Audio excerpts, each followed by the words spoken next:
Magandang araw po sa inyong lahat, Sir Blair. At sa mga giliw ninyong tagapakinig sa inyong YouTube channel. Ako po ay palaging nakikinig ng inyong mga kwento. Kaya naman, naisipan ko po na ipadala din ang aking kwento na puno ng katatakutan at kababalaghan. Ang pangyayaring ito sa aking buhay ang nagmulat sa akin ng katotohanang hindi lang talaga tayong mga tao ang nabubuhay dito sa daigdig. May mga kasama din tayong ibang mga nilalang. Mga nilalang na maaaring maghatid sa atin ng takot at bangungot. Ang karanasan kong ibabahagi sa inyo ay tungkol sa kapitbahay ko. Mag-asawa sila at meron silang anak na lalaki. Siguro ay mga 10 taong gulang. Madalas mag-away ang mag-asawa na yon. Nagsisigawan sila kahit gabi. Wala silang pakialam sa mga kapitbahay nila. Yung babae ay bungera, samantalang yung lalaki naman ay lasinggero. Isang gabi, habang nagtatalo ang mag-asawa, tumakbo sa akin ang anak nila. Takot na takot at iyak ng iyak. Ang pangalan niya ay Rex. Mula ng gabing yon, nang makita ni Rex na handa akong damayan siya sa kalungkutan kapag nag-aaway ang mag-asawa, palaging ako na ang kanyang tinatakbuhan. Naging magkaibigan kami, pero yung pagkakaibigan pala na yon ang magpaparanas sa akin ng isang nakakatakot na karanasang hinding-hindi ko makakalimutan. Siya nga pala. Ako si Apollo. At ito ang aking kwento. Ano na naman to, Adel? 10:00 na eh. Wala pa rin pagkain. Walang ulam. Pati sinaing wala. Ganito na lang ba palagi, ha? Ano bang ginawa mo buong araw? Wala. Paano ako makakapagluto ng pagkain?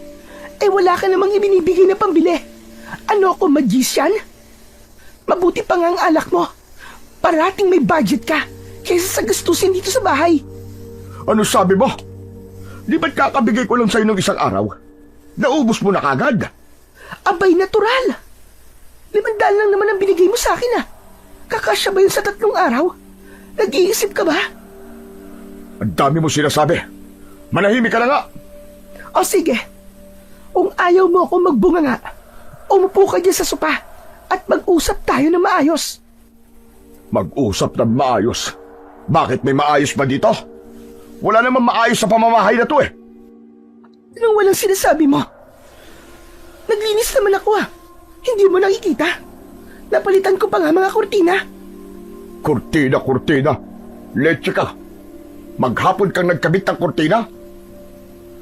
Huwag mo nga akong sigawan. Hindi mo ako katulong dito. Hindi nga. Pero asawa kita. Hindi ka na nga nagtatrabaho ni hindi mo man lang magawang magluto dito. Ang kapal ng mukha mo sabihin sa akin yan. Kung hindi lang tayo naging mag-asawa, may career sana ako ngayon. May maayos sa trabaho. At hindi sana ako umaasa sa yung hayop ka. Ito ang gusto mo, di ba? Maging full-time mama ko. Tapos ngayon nagre-reklamo ka na hindi ako nagtatrabaho. Nagre-reklamo ako kasi hindi ka naman naging housewife. Naging full-time tambay ka. Yun ang totoo, Adela. At nakakadismaya lang dahil wala kang silbing asawa. Wala kang alam kundi magpaganda. Magkolorete dyan sa pagbumukha mong mukha ng sinubsob sa harina sa kapal ng makeup mo. Ano sabi mo? Ang sama ng tabas ng dila mo, ah. Hindi ba totoo? Wala kang alam kundi mag-selfie, mag-online shopping ng kung ano-ano at gumasto sa salon. Yun ang trabaho mo eh. Grabe ka. Hindi mo alam ang lahat ng ginagawa ko. Hindi madaling maging housewife. Ano ginagawa mo? Sige nga. Sabihin mo nga sa akin kung ano ang ginagawa mo maghapon. Aba, di naglilinis ako. Ako nag-aayos ng mga gamit mo. Ako naglalaba. Talaga lang ha? Talaga. At saka tong sinasabi mong puro paganda. Bakit masama ba? Gusto ko lang naman na palaging maging presentable kahit nasa bahay lang ako. Presentable. Pwe, makakain ba yun? Mabubusog ba niya ng tiyan ko? Eh bakit naman kasi buwi ka dito na hindi ko makain? Ilang oras ka sa walwalan kasama ang mga barkada mo na hindi mo naisip na kumain. Palibhasa, inuuna mo ang pag-iinom ng alak kesa sa pagkain. Manahimik ka, Adela. Ang sabihin mo, tamad ka lang talaga. Huwag mong ilihis ang usapan sa pagiging lasinggero ko. At bakit hindi? Ang lagay ba?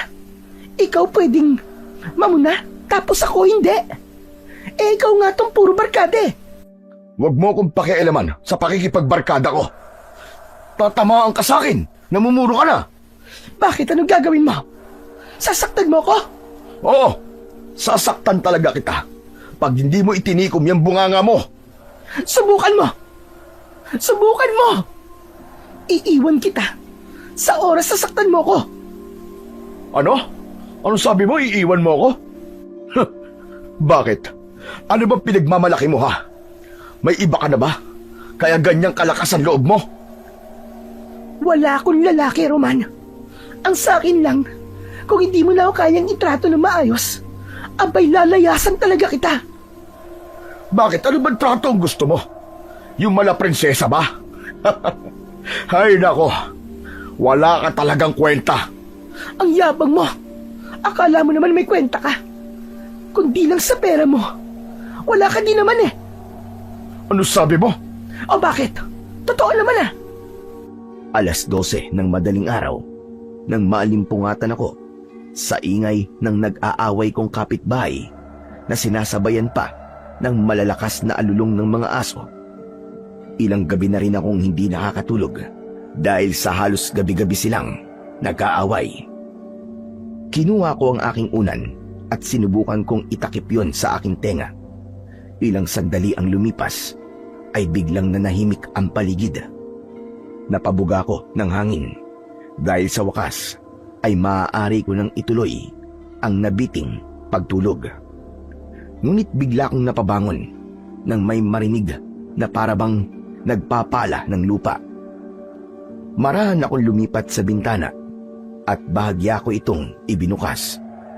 Mula sa aking kinaroroonan ay tanaw na tanaw ko ang likurang bahagi ng bahay nila. Nakita kong naghuhukay si Roman. Maya-maya pa ay pumasok siya sa bahay at paglabas niya ay nakita kong pasan-pasan niya ang kanyang asawang si Adela na walang malay. Napatakip ako ng bibig nang dahil sa pagkabigla. Takot akong madamay sa ganong klase ng gulo pero hindi ko magawang umiwas ng tingin. Ilang sandali pa, nakita kong may hinugot mula sa kanyang bewang ang lalaki. Nanlaki ang mga mata ko nang makita kong kutsilyo yon at sa isang iglap lang, ilang beses na ibinaon ng lalaking ito sa katawan ng kanyang asawa ang kutsilyo. Kitang-kita ko kung paanong nangisay ang biktima, maging ang paghihiwalay ng kaluluwa nito sa katawang lupa niya. Pinanood ko ang ginawang paglapastangan sa katawan ni Adela. Nang matapos ang lalaki, isinako niya ito at ibinaon sa hukay ang bangkay ng kanyang asawa. Muntik pa ako mapasigaw nang makita kong biglang lumingon si Roman sa aking kinaroroonan. Mabangis ang mga mata niyang nakatingin. Alisto kong isinara ang bintana at paatras na bumalik sa aking kama. Ramdam na ramdam ko ang kakaibang tensyong naghahari sa aking kaloob-looban. Nakaramdam na ako ng takot para sa aking kaligtasan. Ilang sandali pang lumipas, biglang may kumatok sa pinto. Nagdadalawang isip na ako sa pagkakataong yon kung lalabas ba ako para buksan yon o hindi. Pero lalong lumakas ang katok. Dahan-dahan akong bumangon, tapos ay kumuha ko ng gamit sa kusina para gawing sandata kung sakali mang may gawing masama sa akin ang sinumang nasa labas. Apollo! Apollo, ako to, si Roman! Hindi ako sumagot. Hindi ko kasi alam kung nakita niya ba talaga akong nakasilip. Natakot ako na baka pati ako ay kanyang patayin. Apollo, parang awa mo na! Apollo, may tatanong lang ako! Ilang sandali ang lumipas, naglakad ako. Sadyang ipinarinig ko sa kanya ang aking mga yabag. Huminto ako sa tapat ng pintuan, binuksan ko yun at nagkunwaring kagigising ko lang. Oh, Kuya Roman, ikaw pala. Gabing-gabi na. Anong kailangan mo? Mabuti naman at nagising ka na. Itatanong ko lang sana kung nagawi ba dito si Rex? Si Rex po? Wala po siya dito eh. Sigurado ka wala siya dyan? Di ba dito lang naman siya madalas na gumagawi kapag nag-aaway kami ng asawa ko? Pakisabi naman sa kanya na umuwi na. Hinahanap na siya ni Adele. Tumatak sa akin ang huling sinabi niya. Hindi ko mawari kung paanong hahanapin ng isang patay ang kanyang anak. Medyo kinakabahan ako sa mga oras na yon dahil pakiramdam ko ay sinusubok lang ako ng lalaking yon. Wala talaga siya dito, Mang Roman eh. Kanina pa akong tulog eh. Ano po bang nangyayari? Nag-away na naman po ba kayo ng asawa niyo? Wala ka nang pakialam doon. Ang tinatanong ko ay ang anak ko. Nandito ba siya? Wala nga siya dito eh. Ilang beses pa niya akong kinulit at paulit-ulit na tinanong kung nasaan ang anak niya. Pero paulit-ulit ko din siyang sinagot na wala sa bahay ko si Rex. Sige na nga, alis na ako. Bala na yung bata na yon. Napakapasaway talaga, nakakabwisit. Napapitlag ako nang bigla na lang siyang padabog na umalis. Galit na galit siya pero mukhang wala na din siyang balak na hanapin ang anak niya. Napailing ako. Hindi ako makapaniwala na mayroong ganong klase ng ama na handang pabayaan ang anak at patayin ang kanyang asawa. Oo nga pala. Pinatay niya ang asawa niya. Teka, anong gagawin ko? Magsusumbong ba ako sa mga pulis? Anak ng putya, anong gagawin ko? Ano pong sinasabi nyo, Kuya Apollo? Bakit po kayo bumubulong? Halos mapalundag ako sa gulat nang biglang may magsalita sa bandang likuran ko. Paglingon ko ay nakita ko si Rex nakatayo. Napansin kong namamaga ang mga mata niya para bang kagagaling lang nito sa pag-iyak. Rex, anong ginagawa mo dito? Paano ka nakapasok? Ang dami niyo naman pong tanong, Kuya. Pero, pwede po bang isarado niyo na po muna yung pintuan? Baka mamaya pa bumalik si Papa eh. Pero, paano ka nga nakapasok dito? Bukas po kasi yung nasa kusina niyo, Kuya Apollo. Doon po ako pumasok. Bakit ka pumasok dito? Hinahanap ka ng papa mo. Sige na, umuwi ka na. Ayoko pong umuwi. Araw-araw na lang po kasi silang nag-aaway. Kahit umaga nagsisigawan sila. Tapos paggabi ganun ulit. Napayuko siya. Nanginginig ang boses at pilit na pinipigil ang pag-iyak. At ano naman ang ginagawa mo kapag ganun? Wala po. Nasa kwarto lang po ako.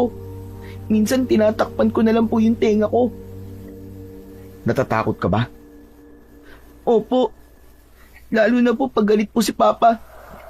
Hindi niya nga po ako sinasaktan. Pero si Mama naman po, palagi niya pong binubugbog. Tapos palagi po siya nakabulyaw sa akin kapag nakikita niya pong nakatingin po ako. Si Mama palaging kawawa po sa kanya. Madalas ko pong sabihin, naiwan na lang po namin si Papa kaso ayaw po niya eh. Natahimik ako sa narinig ko. Pigil ang emosyon ko, lalo na't alam ko na hindi ko naman pwedeng sabihin sa bata na patay na ang mama niya, na pinatay ito ng sarili niyang ama.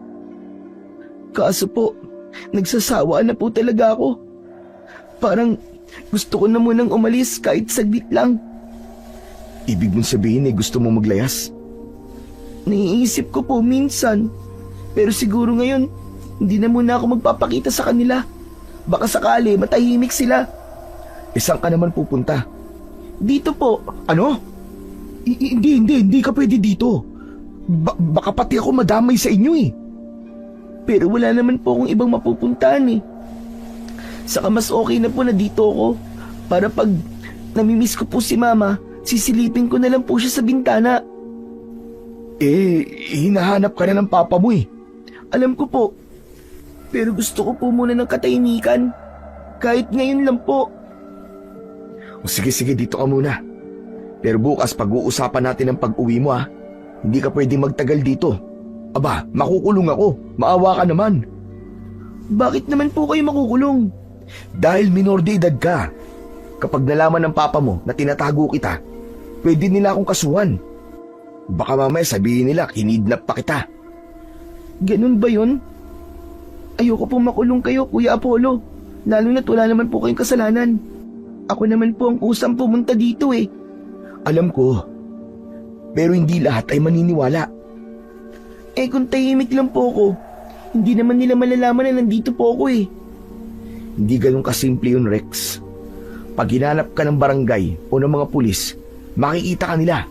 Mapapahamak ako. Hindi ko naman po kasi balak na lumayo. Gusto ko lang po ng pahinga. Pagod na po talaga ako sa pag-aaway nila eh. Nagsimula po yan 1 taon na. Mula po nang magkasakit si Mama. Ano? May sakit ang mama mo? Opo, isang kakaibang sakit po, Kuya. Anong ibig mong sabihin na kakaiba? Madalas po siyang lagnatin nun. Tapos biglang manghihina. Tapos lalakas bigla na para bang walang nangyari. Dinadala ba naman siya sa doktor para matignan? Opo, noon. Ilang beses din po. Ano naman sabi ng doktor? Wala po. Wala naman daw silang makitang may malalang sakit si Mama. Puro gamot lang po sa lagnat ang ibinibigay. Aba, baka nga lagnat lang yun. Hindi po yung basta lagnat lang. Simula po kasi na nagkasakit ng ganun si Mama, hindi na siya lumalabas kapag araw. Tapos lagi po siya nagkukulong sa kwarto, kahit madilim na po. Ano pang nakita mo, Rex? Sige, sabihin mo lang. Sa oras na yon, medyo kinakabahan ako. Ang mga binabanggit ni Rex, alam ko ang mga bagay na yon. Narinig ko na yun dati sa tiyahin ko. Pero ayokong magbigay ng konklusyon. Ayokong mag-isip ng masama. Dahil mabait na babae si Adela. Minsan po nakita ko po siya sa kusina namin. Gabi po nun eh. Akala ko po umiinom lang siya ng tubig. Tapos? Hindi po tubig yung iniinom niya eh. Dugo po yung laman ng baso. Dugo? Sigurado ka bang dugo yun? Baka naman juice lang yun o kaya gamot. Sigurado po kung dugo yun, Kuya. Kasi malapot po. Tapos nangangamoy malansa po sa kusina. Anong ginawa mo? Tumakbo na lang po ako sa kwarto. Nagtago po ako sa ilalim ng kumot. Ano pang mga napansin mo sa kanya? Kumakain din po siya ng hilaw na karni. Tapos, ang bilis niya pong umata. Anong klaseng karne? Hindi ko po alam eh. Basta, mapulang-mapula po yun, parang hilaw. Talaga? Opo. Tapos po, kapag sinusumpong siya, nakikita ko po naglalaway siya. Mahaba po, saka malagkit yung laway. Hindi po napuputol kahit po gumagalaw siya. Para po siyang nauulol. Teka, alam ba ng mama mo na nakikita mo siya ng ganun? Hindi po. Nakasilip lang po ako sa may pinto eh. Nakakaawa po si Mama. Hirap na hirap po siya nun. Alam ba to ng papa mo? Hindi ko po alam. Palagi naman pong lasing yun eh. At parang walang pakialam sa amin ni Mama. Saka, may iba pa po akong napansin, Kuya Apollo. Ano yun, Rex? Minsan po nasugatan siya. Nakita ko po, dinilaan lang po niya tapos gumaling na po kagad. Sa sandaling yon, hinilabutan talaga ako ng sobra. Dahil kung totoo man yung mga nakita ni Rex, sigurado akong sintomas yun ng pagkayanggaw at malamang sa malamang naging isang ganap ng aswang si Adela. Pero paano nangyari yun? Ano po yun, Kuya Apollo? Wala. Sige na. Mabuti pa'y matulog na tayong dalawa. Ayos lang ba sa'yo? Kung dito ka na lang muna sa sala matulog. Wala kasi akong extra na mga kumot at unan eh. Ayos lang po, Kuya Apollo. Malambot naman po ang sofa eh. O sige. Pindutin mo lang yung electric fan kapag nainitan ka.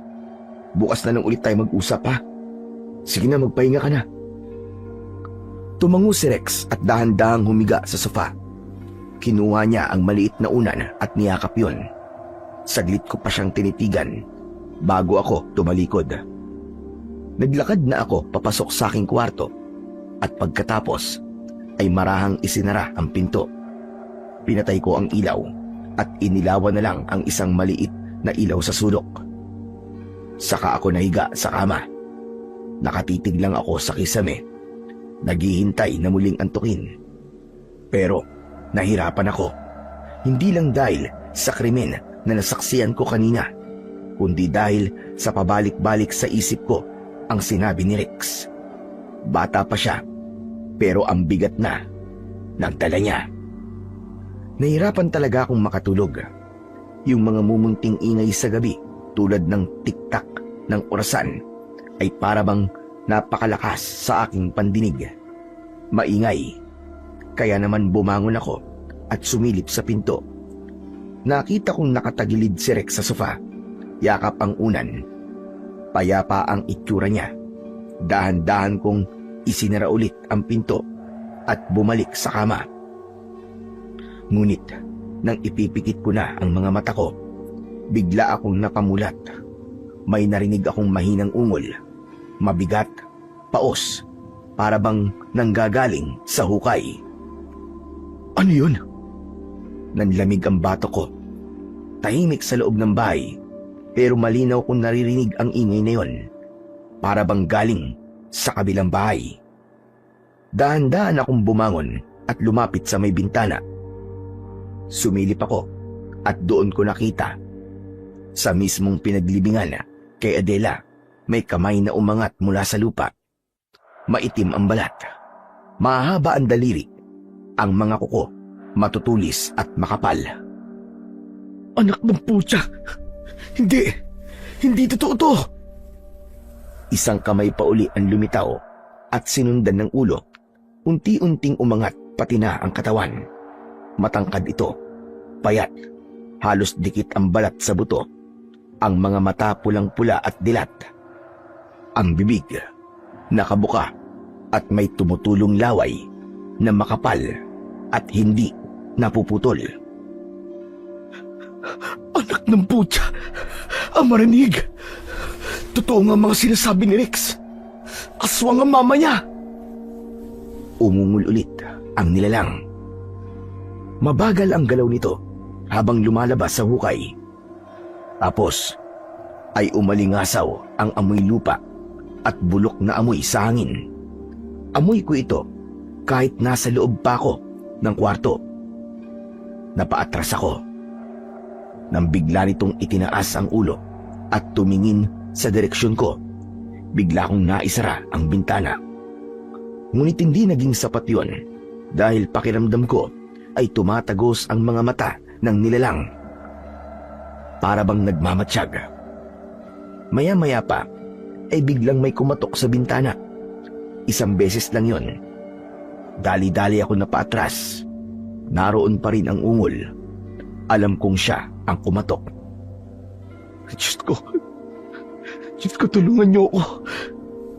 Sa gitna ng panginginig ng mga kamay ko, bigla kong naalala ang pamana sa akin ng tiyahin ko. Isang lumang medalyon na sabi niya ay maaari kong gamiting pantaboy ng mga masasamang espiritu. Ang tiyahin ko ay isang albularya, pero hindi lang siya nanggagamot dahil mas pinili niyang maging isang ordinaryong tao sa baryo. Mabilis kong binuksan ang aparador niya at kinuha ang kahon ng mga lumang gamit. Kinuha ko ang medalyon at isinuot ito agad-agad. Ilang sandali ay biglang humupa ang kakaibang pakiramdam. Nawala rin ang ungol hanggang sa tumahimik na ang paligid. Kuya Apollo? Napapitlag ako. Nang marinig ang boses ni Rex, bigla akong napalingon sa may pinto. Okay ka lang ba, kuya? Oo. Bakit may kailangan ka ba? Pwede bang dito na lang po ako matulog? Pagising-gising po kasi ako eh. O sige, halika. Maiga ka dito sa tabi ko. Tumayo ako at muling tinungo ang bintana. Sumilip ako, ngunit wala na akong nakita ni anino ng nilalang. Salamat sa Diyos. Salamat. Bumalik ako sa higaan. Sa wakas, unti-unti ring bumigat ang talukap ng mga mata ko. Hindi ko na namalayan kung anong oras na akong nakatulog. Samantala, nagising ako kinabukasan dahil sa ingay sa labas ng bahay. Ano ba yun? Rex? Rex? Nang lingunin ko, wala na siya sa tabi ko. Bukas na rin ang pinto. Mabilis akong lumabas. Nakita ko si Rex sa harap ng bahay. Tuwang-tuwa siyang nakatingin sa bahay nila. Tapos, ay biglang napalingon sa akin. Kuya Apollo, good morning po. Aba, parang masaya tayo ngayon ah. Masayang-masaya po talaga, kuya. Bakit naman? Kasi kuya, bati na po ulit si mama at papa. Ano? Bati na sila? Teka, nasa na mama mo? Ayun po. Nakangiti si Rex at itinuro ang kalsada. Ayun po si papa oh. Tignan mo kuya. Ang sweet nila, di ba? Pasan pa po niya si mama. Napalingon ako sa gitna ng kalsada. Nakita ko si Roman. Mag-isa siyang naglalakad. Paika-ika. Nakayuko lang ang ulo niya. Wala akong nakitang ibang tao. Walang mama ni Rex. Rex, wala naman ang mama mo ah. Andun po. Nasa likod po ni papa. Mas lalo akong kinilabutan. Nagkatinginan kami ni Roman. Para nga siyang may pasan. Kita sa galaw niya yung bigat. Nanginginig ang tuhod niya. Para bang hirap na hirap. Babay, papa! Tumigil si Roman. Dahan-dahan siyang lumingon. Lubog ang mga mata niya. Maputla ang mukha niya. Ngumiti siya ng bagya at kumaway kay Rex. Pagkatapos, muli siyang humakbang papalayo. Ayan na. Magpapaiwan na si mama. Papasok na kasi si papa sa loob. Rex, sigurado ka ba sa mga sinasabi mo? Hindi ako sinagot ng bata. Bagkos ay nilingon niya ako. Sabay kumaway. Sige kuya, uwi na ako. Salamat sa pagpapatuloy kagabi ah. Ha? Saan ka ba pupunta? Uuwi na po ako.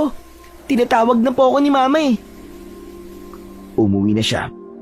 Pero nanatili akong nakatayo sa may pinto. Nakatanaw sa bahay nila.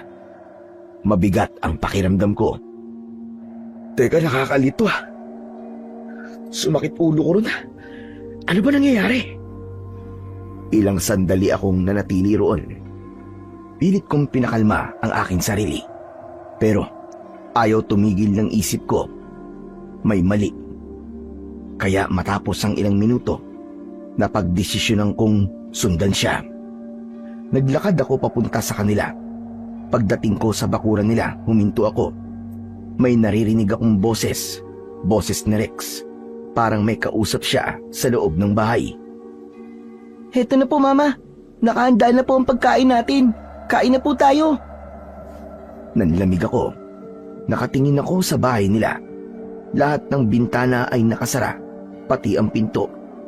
Gusto ko sanang sumilip, pero wala akong makitang masisilipan. Dahan-dahan akong umikot sa paligid ng bahay. Ma, ang saya-saya ko po ngayon. Kasi hindi na po kayo nag-away ni Papa. Sana po palaging ganito.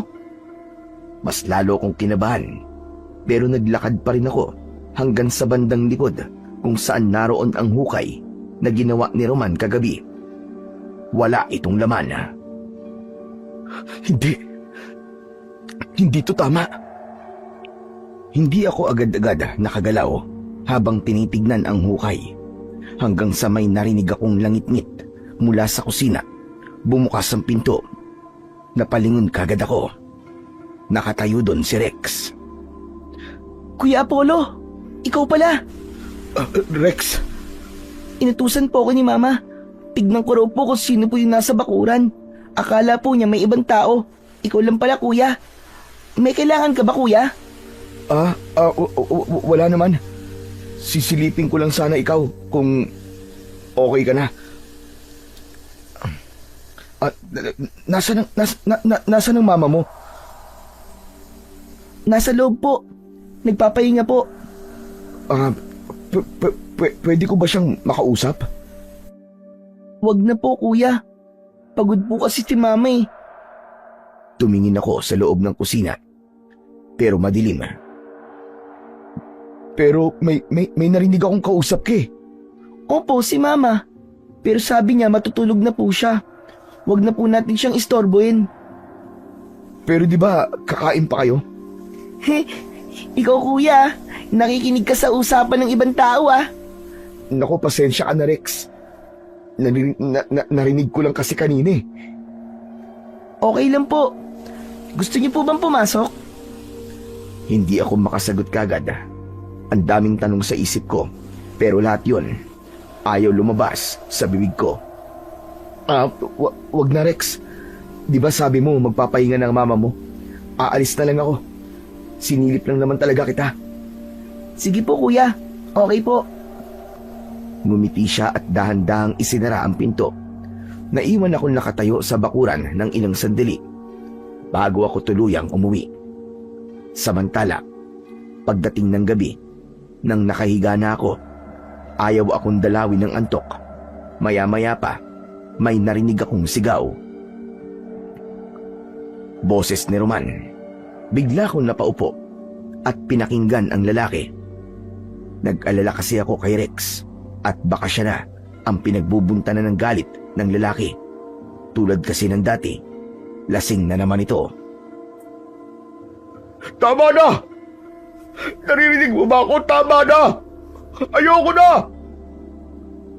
Anong ayaw mo na? Nagsisimula pa lang ako, Roman! Napahigpit ang hawak ko sa kumot. Malinaw kong narinig ang boses ni Adela ng gabing yon. Pagod na ako, Adela! Tama na!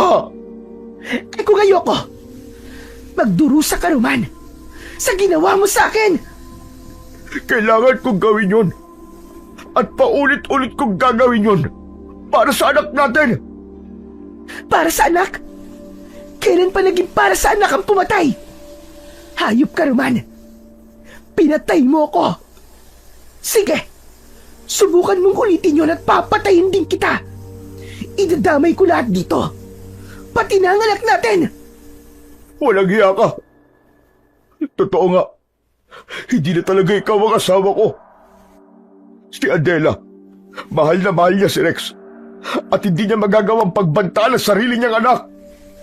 Manahimik ka! Demonyo ka na! Naririnig mo ba, ha? Demonyo ka! Bigla kong tinakpan ng unan ang mga tenga ko. Tapos ay napapisil ng ulo habang napapabulong sa sarili. Tumigil na kayo. Tumigil na kayo. Pero mas lalo pang lumakas ang sigawan. Ikaw ang nagdadala ng lahat ng kamalasan dito, Adela. Ikaw ang sumpa sa buhay ko. Pinatay mo ako. Ikaw ang nagtulak sa akin na gawin ito. Ginawa ko yun dahil yun ang tama. Hindi ka na sana bumalik. Sana nanatili ka na lang sa ilalim ng lupa.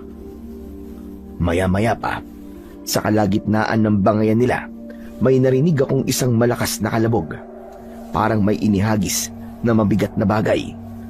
Sumunod nito ang isang sigaw na hindi ko maintindihan kung galit o nasaktan. Mas lalo kong tinakpan ang mga tenga ko. Nanginginig na ang buong katawan ko sa takot. Diyos ko, tama na. Lumayas ka sa bahay ko!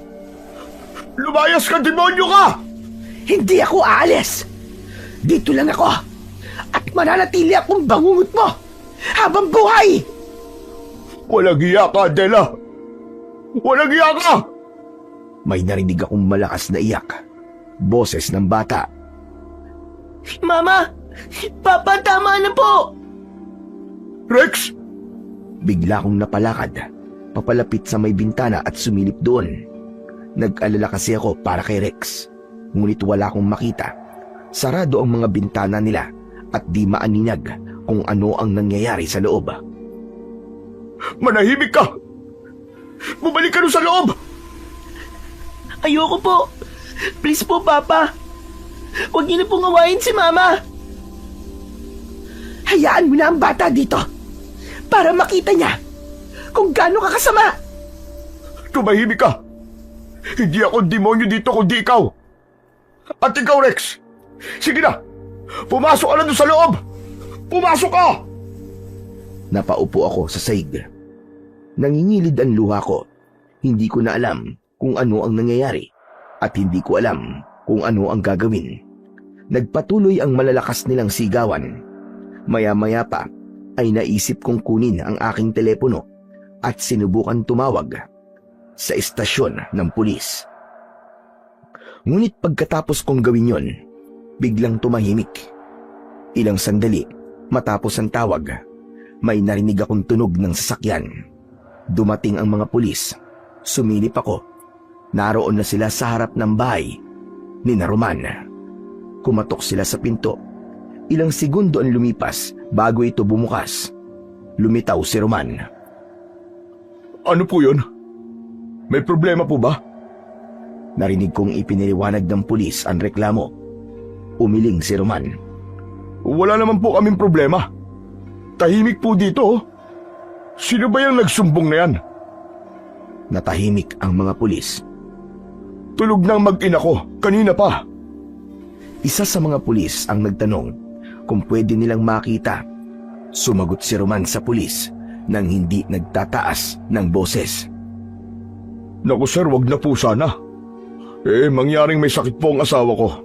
Kapag nagising po, baka lalala na naman. Nagkatinginan ang mga pulis. Tila iniisip ang gagawin. Siguro sir walang magawa ang kapitbahay ko na yan na nagsumbong sa inyo. Tahimik ang pamilya ko, kaya imposible na may nag-aaway po dito. O baka naman nananaginip po kaya nagdodroga. Dapat ho siya ang pinupuntahan nyo at hindi ako.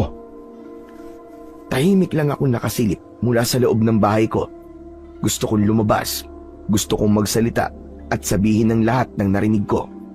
Pero pinigilan ko ang sarili ko. Maya-maya pa, nakita kong tumango ang isa sa mga pulis. Humingi sila ng paumanhin kay Roman sa abalang nagawa nila. Sinabi nilang baka nagkamali lang ang mga kapitbahay. Pagkatapos nun, ay tuluyan na silang umalis. Nang wala na sila, tila ba biglang nag-iba ang anyo ni Roman. Nawala ang kalmadong mukha niya. Napalitan ito ng galit na ekspresyon. Sa mga kapitbahay ko dyan, makinig kayo! Wag na wag kayong makikialam sa buhay namin.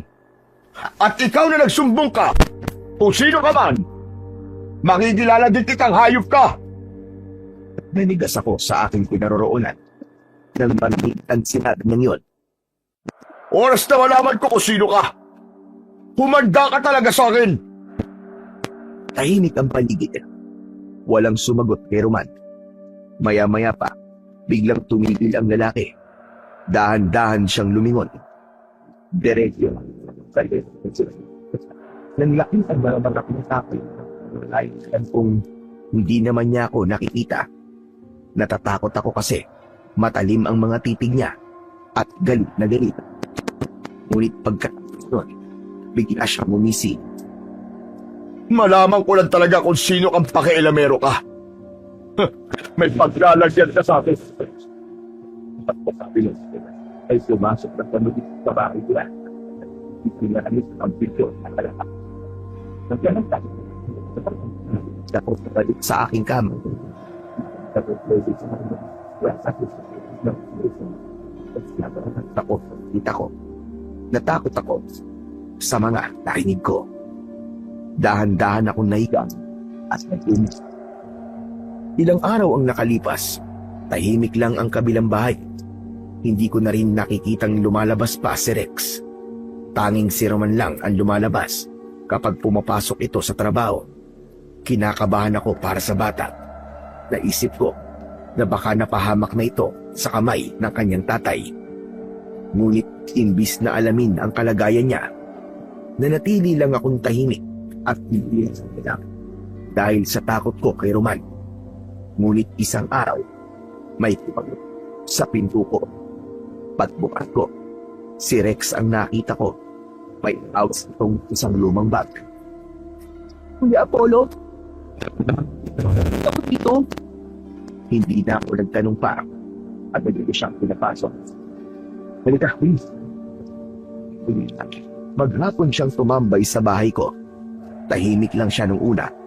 Palaging tulala. Pero kalaunan ay naglaro dito. Paminsan-minsan siyang tumatawa. Pero halata pa rin ang lungkot sa kanya mga mata. Habang abala siya, hindi ko maiwasang pagmasdal siya. Magulok ang buhok niya. Marungis ang mukha at parang ilang araw nang hindi naliligo. Napansin ko rin ang mahahabang sa kapatid niya. Halatang napapabayaan na siya. Rex, kailan ka huling naligo? Hindi ko na po alam, kuya eh. Kumirot ang dibdib ko nang marinig ko yon. Lumapit ako sa kanya at hinagod ang likod niya hanggang sa hindi ko na napigilan ang sarili ko. Niyakap ko siya ng maigpit. Ramdam ko ang payat niyang katawan. Pilit kong pinipigilan ang mga luha na kanina pa gustong tumulo. Awang-awa ako sa bata. Hindi ko matanggap na sa murang edad niya, ganito na ang nakalakihan niya.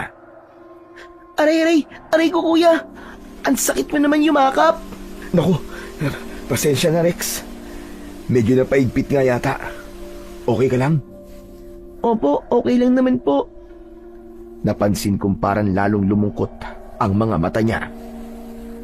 Kuya, ako ba ang dahilan kung bakit nag-aaway ang papa at mama ko? Ano? Hindi Rex, wala kang kasalanan doon. Hindi mo kasalanan ng problema ng matatanda. Tahimik siya sa tabi ko. Saglit na sumandal sa sofa. Buti dito sa inyo kuya, tahimik. Parang gusto ko na rin tuloy ang mag-isa. Tahimik, oo. Pero hindi masaya mag-isa, Rex. Alam mo ikaw, ang dami-dami mong iniisip. Alam mo mabuti pa, maligo ka na muna. Sige po. Mabaho na ba ako? Medyo. Natawa rin si Rex at tumayo kagad. Sige po kuya, maliligo na po ako. Sige, nasa banyo na yung timba at tabo. May tuwalya sa likod ng pinto. Tumango siya at pumasok sa banyo. Maya-maya pa, narinig ko na ang lagaslas ng tubig. Naupo ako sa sala at napabuntong hininga. Kahit saglit lang, gumaan ang pakiramdam ko. Habang naliligo siya, inihanda ko ang malinis niyang damit na nasa bag niya. Makalipas ang ilang minuto, bumukas ang pinto ng banyo. Lumabas si Rex. Kuya, ang lamig ng tubig. Ayos lang yan, Rex. At least presko ka na. Oo nga po, ang sarap po sa pakiramdam. Inabot ko sa kanya ang damit. O sige, magbihis ka na. Salamat po, Kuya Apollo. Nagbihis siya at umupo ulit sa sopa. Sinuklay ko ang buhok niya gamit ang kamay ko. Hindi siya umiwas. Tahimik lang siya. Rex, kumain ka na ba? Hindi pa po. O sige, may lugaw pa ako dito. Wow, lugaw! Paborito ko po yan. Pinakain ko siya. Mabagal siyang kumain. Pero kita ko na nag-e-enjoy siya. Para pong gusto ko na po dito tumira, kuya. Pwede po ba? Nako, mukhang hindi magandang ideya yan, Rex. Baka magalit ang papa mo Alam mo naman yun. Pero kapag ganitong araw at wala kang kasama sa inyo, pwede ka naman ditong pumunta. Ngumiti siya at nagpatuloy sa pagkain. Makalipas ang ilang oras, inantok na rin siya. Humiga siya sa sopa at hindi nagtagal ay nakatulog ng maimbing. Lumapit ako kay Rex at naupo sa tabi niya. Hindi ko namalayan na nakatulog na rin pala ako. Gabi na nang magising kaming dalawa. Nako, hindi ko namalayan na. Gabi na pala. Oo nga po, Kuya Apollo. Uuwi na po ba ako? Kumain na muna tayo. Saka kita ihatid. Siya nga pala. Yung mama mo, kumusta na siya? Nasa kwarto lang po siya palagi. Hindi po siya lumalabas. Tulog na tulog po. Ganun ba? O siya, tara na doon sa kusina. Ipinagluto ko siya ng pansit canton at pinakain. Pagkatapos, ay inayos ko ang gamit niya. Nang matapos, saka ko siya inayang lumabas. Tara Rex, ihatid na kita. Sige po, Kuya. Salamat po. Walang anuman. Huwag mong isipin yun. Lumabas kami ng bahay. 8:00 na halos ng gabi. Bukas ang mga ilaw sa kalsada. Ganon din sa ibang malalapit na bahay. Lahat maliwanag, maliban sa bahay ni Rex. Pagbukas ni Rex ng pinto, katahimikan ang sumalubong sa amin at para bang walang tao. Pumasok siya kaya sumunod ako. Kinapa ko ang switch ng ilaw sa sala. Nang bumukas ang ilaw, halos mapasigaw ako sa gulat. May tao sa sofa. Magkadikit. Hubad ang pang-itaas. Kitang-kita ang ginagawa nila. Napahinto kaming lahat. Parang tumigil ang mundo sa isang iglap. Ilang segundo, bigla kong hinila si Rex palapit sa akin at sabay kaming tumalikod. Tinakpan ko kagad ang mga mata niya gamit ang 2 kamay ko. Huwag kang lilingon, Rex! Kuya! Huwag! Roman, pasensya ka na. Hindi namin alam na may tao pala. Ihahatid ko lang talaga sana si Rex. Mabilis na gumalaw ang lalaki. Lumingon ako at nakita kong nagmamadaling nag-ayos. Ang babaeng kasama niya ay nagtago naman sa likod ng sopa. Hinila ang damit niya. Rex, pumasok ka na sa kwarto. Papa? Ang sabi ko, pumasok ka na. Sige na Rex, pumasok ka na. Naglakad siya papunta sa kwarto. Marahas na isinara ang pinto. Ako naman nakatayo lang. Medyo na blanco ako ng konti. Ikaw, ano pag ginagawa mo dito? Ha? Wala na. Hinatid ko lang talaga yung anak mo eh. Sige, alis na ako. Tumalikod na ako para sana lumabas nang marinig ko ulit ang boses niya. Apollo! Napahinto ako pero hindi na ako lumingon. Wala kang nakita. Naiintindihan mo? Ayokong pagchismisan ako ng mga kabarangay natin. Kaya manahimik ka. Kung ayaw mo na magkaroon tayo ng problema. Oo, Roman. Wala akong nakita. Mabuti kung ganun. Pagkatapos nun, ay lumabas na ako ng bahay nila at tumakbo pauwi. Pagdating ko sa bahay, isinara ko kagad ang pinto at napasandal ako sa pader. Napapikit ako at nag-isip ng malalim. Diyos ko, kawawa naman si Rex. Naglakad na ako papunta sa kwarto, sabay higa sa kama. Mabilis akong nagtalokbong ng kumot at nagdasal ng paulit-ulit. Panginoon, ilayo niyo po ako sa masama. Protektahan niyo rin po si Rex. Ilang sandali lang ay pumikit ako, pero ayaw akong dalawin ng antok. Lumipas ang 3 oras, gising pa rin ako. Tahimik ang paligid pero ang utak ko maingay. Paulit-ulit na bumabalik sa isip ko ang mga nakita ko sa bahay nila. Hanggang sa may narinig akong mahina, ngunit malinaw na kaluskos. Dahan-dahan akong bumangon at sumilip sa bintana. nakita ko si Rex. Palingon-lingon siya habang naglalakad papunta sa may likod ng bahay nila. Doon sa hukay na ginawa ng ama niya. May dala itong plato at isang basong may tubig. Umupo siya sa tabi ng hukay at maingat na inilapag ang dala. Tumingala siya sa langit. Kita ko ang pag-angat baba ng balikat niya na parabang umiiyak siya. Ilang sandali pa, matapos niyang mailapag ang dala niya, bumalik na siya sa loob ng bahay nila.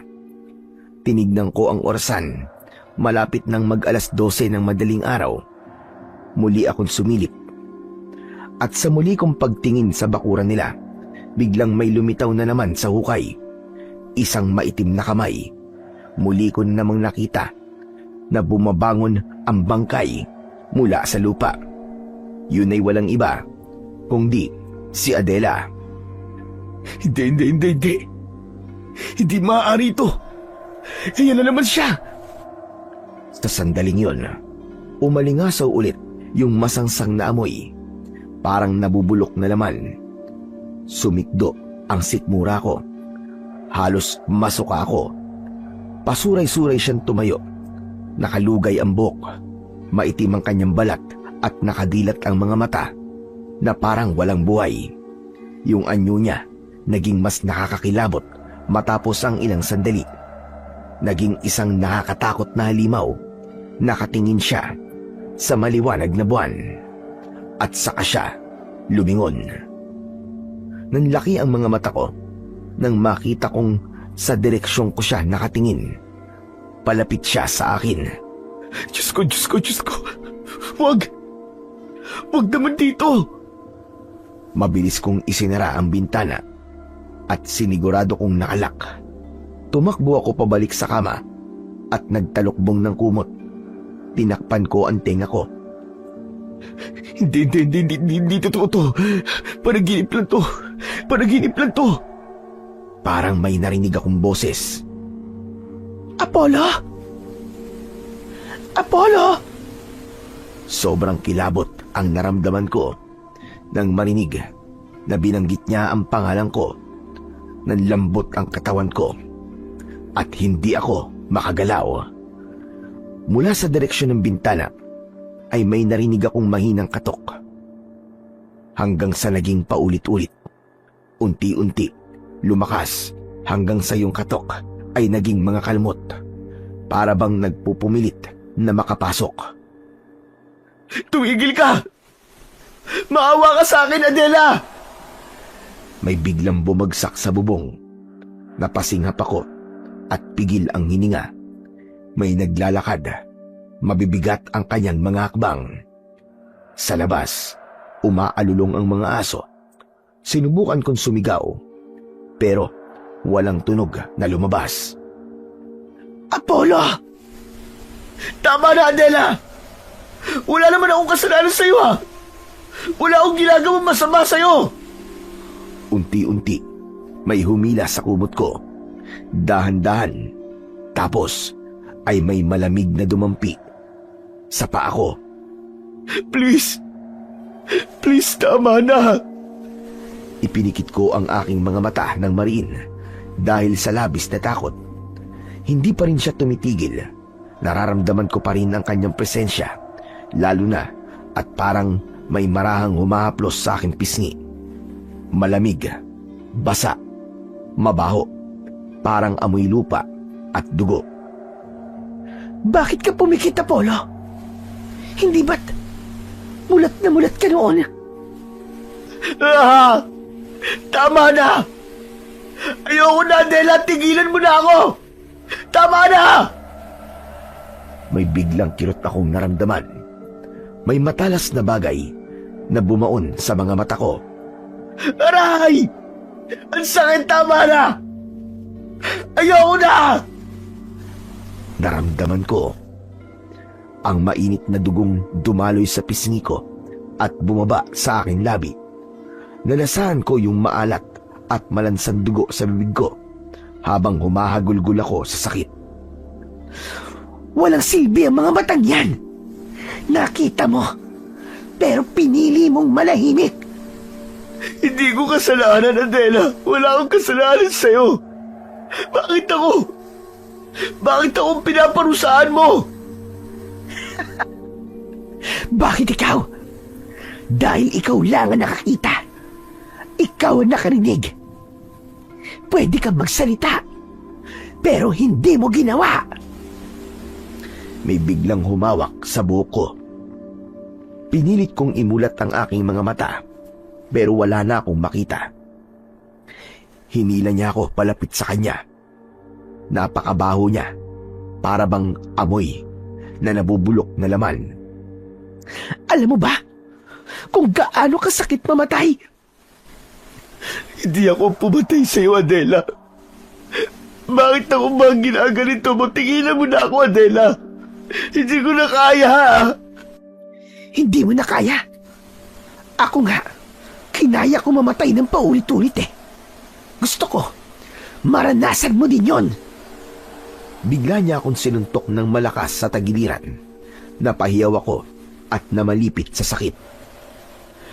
Lahat ng sakit na nararamdaman mo ngayon, kakonti lang yan kumpara sa dinanas ko. Pagkatapos nun, ay may matutulis na kuko na bumaon sa dibdib ko. Naramdaman kong dinukot niya ang puso ko. Masakit yun. Sobrang sakit. Naramdaman kong sumusuka na ako ng dugo. Tama na! Tama na, please! Sasabihin ko na, isusumbong ko na siya pag ako. Basta, huwag mo lang akong papatayin. Bigla siyang tumigil. Nagkaroon ng ilang minuto na katahimikan sa pagitan namin. Inilapit niya ang kanyang muka sa akin. Huli na, Apollo. Huli na. Mabilis niyang sinakal ang leeg ko. Hindi mo na mababago ang nangyari. Ang magagawa mo na lang ay ang magbayad. Adela! Adela, maawa ka! Maawa? Bakit? Nasaan ang awa mo nung kailangan ko? Ni hindi mo nga ako tinulungan. Bigla niyang binitiwan ang leeg ko. Napaubo ako at nanginig. Makinig ka, Apollo. Gabi-gabi kitang babalikan. Sa bawat pagpigit mo, ipakikita ko sa'yo ang katotohanang tinakbuhan mo. Hindi, huwag. Ayoko na, Adela. Tama na. Pagkatapos kong sabihin yon, ay inilapit niya ang bibig niya sa tenga ko. Hindi mo ako mapipigilan, Apollo. At sa susunod, mas masakit na. Bigla kong napamulat. Bumangon ako ng biglaan. Hingal na hingal. Basang-basa ako ng pawis at mabilis ang pagkabog ng aking dibdib. Nakahawak ako sa aking leeg. Sinigurong wala ng kamay na nakasakal doon. Salamat sa Diyos. Panaginip lang pala yun. Kinapa ko ang switch ng ilaw. Dahan-dahan kong nakita ang liwanag. Hinawakan ko ang mga mata ko. Masakit pero buo pa. Wala rin akong sugat at wala ring dugo. At doon ko naintindihan na yun ay ang pinakamasamang bangungot na naranasan ko. At hindi lang ito isang masamang panaginip, kundi isang babala. Muli akong bumalik sa higaan kasi ang akala ko ay tapos na. Ngunit hindi pa pala doon nagtatapos ang masamang bangungot. May narinig na naman akong kaluskos mula sa kabilang bahay. Ayoko na sanang alamin yon, pero parang may nag-uudyok sa akin na tignan nito. Mula sa siwang ng bintana ay kitang-kita ko si Roman. Naguhukay na naman siya. Sa isang tabi, may babaeng nakaupo. Yun yung babae na nakita namin kanina ni Rex. Nakaharutan niya. Magulo ang buhok niya, hubad. Nakagapos ang mga kamay at paa. May busal sa bibig at basang-basa ng luwa ang kanyang muka. Nang matapos magukay, ay lumapit si Roman sa babae Nilalaro niya sa kamay ang isang matalas at mahabang kutsilyo. Umiiling ang babae, umiiyak. Pero ang lalaki, imbis na maawa, ay ngumiti pa. Sa isang iglap, mabilis niyang pinagsasasaksak ang babaeng yon hanggang sa tuluyang mapahandusay sa lupa. Diyos ko! Ano ba to? Bakit ganito? Tama na! Tama na, please! Si Roman ay nakatayo lang doon. Matapos niyang maihulog sa hukay ang babae, walang bahid ng pagsisisi sa mukha niya. Para lang itong karaniwang gawain para sa kanya. Doon ako lalong natakot. Hindi ko maintindihan kung bakit niya o paano niya nagagawa yun. Hindi ko rin maintindihan kung bakit paulit-ulit kong nasasaksihan ang ganitong tagpo. Ano bang kasalanan ko? Ano ba? Bakit ako nakakakita? Bakit ako na lang palagi? Nangilid ang luha ko. Hindi ko na alam kung alin ang panaginip sa hindi. Ang takot ko ay totoo at ang nakita ko ay parang totoo rin. Napaatras ako mula sa bintana. Umupo ako sa kama at niyakap ang sarili ko. Diyos ko, Panginoon, tulungan niyo ako. Hindi ko na po alam ang gagawin ko. Tulungan niyo ako. Matapos yun, ay hindi ko na alam kung ano ang nangyari. Basta ang tanda ko, biglang nandilim ang paningin ko at pagmulat ng aking mga mata ay maliwanag na. Maingay na rin sa labas. 3 katok ulit ang gumising sa diwa ko. Napaantanda ko ng krus at paulit-ulit na nagpasalamat sa Panginoong Diyos dahil muli ay nalampasan ko yung panganib at takot ko sa masasamang panaginip na yon.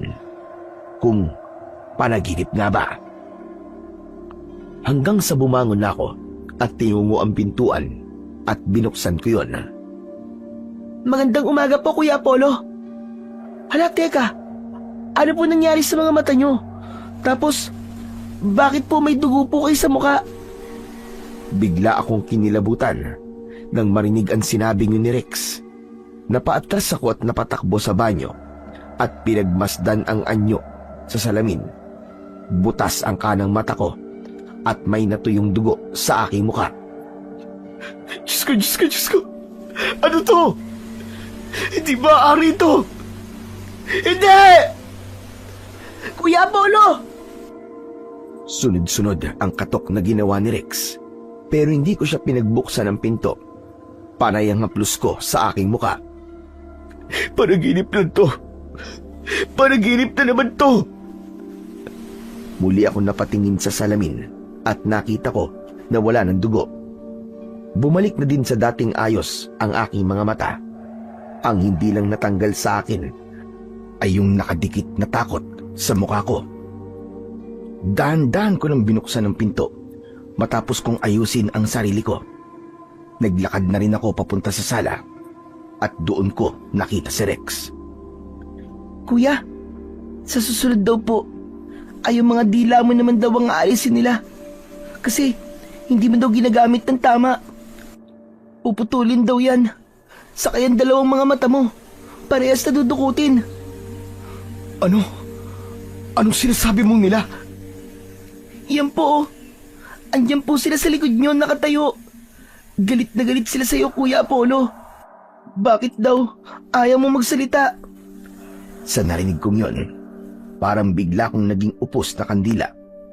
Napaupo ako sa saig dahil biglang nanghina ang aking mga tuhod. Unti-unti na ring tumulo ang aking mga luha. Hindi ako nagsalita kasi natatakot ako. Papatayin ako ng papa mo kapag nagsalita ako. Bakit ka naman matatakot? Ang sabi naman ni Papa, hindi naman daw nakakatakot ang mamatay. Kasi sandaling hirap lang naman daw yun, Kuya. Sandaling hirap? Ano ba sinasabi mo? Alam mo bang kapag namatay na ang tao, ay hindi na siya mabubuhay ulit? Mali ka po, Kuya. Bakit po si Mama nakabalik? Lumapit sa akin si Rex at niyakap ako ng maigpit. Gawin mo kung ano ang tama. Ibigay mo sa amin ang hustisya.